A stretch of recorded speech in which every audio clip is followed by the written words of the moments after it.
Welcome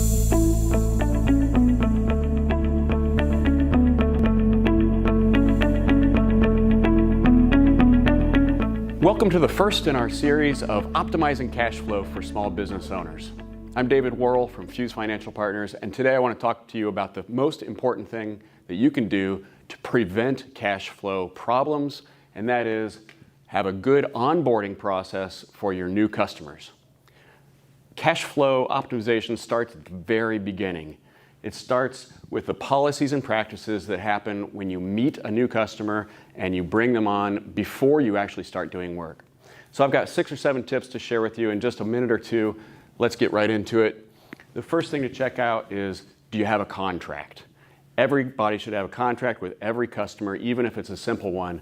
But what's important to us today is that inside that contract, you spell out the terms that you expect for payment and collections of your invoices so that it's clear from the very beginning. Make sure you have a contract with your client that tells them what you expect.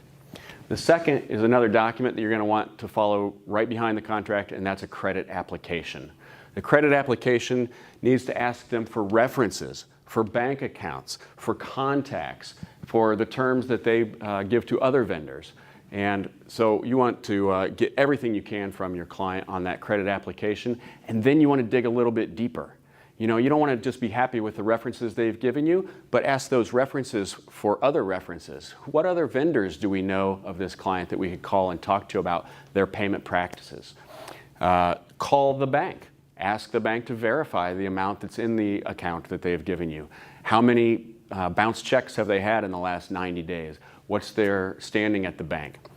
And finally, don't forget that all of this process is leading to setting a credit limit. That means there's a cap.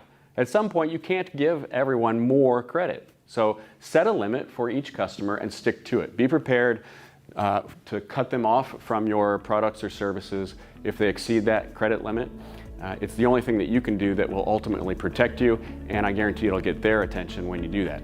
So that leads us into invoicing and collections practices, which is something we're going to talk about in the next short video. I hope you'll come back and join us then for more ways to optimize your cash flow. I'm David Worrell from Fuse Financial Partners. Thanks for watching.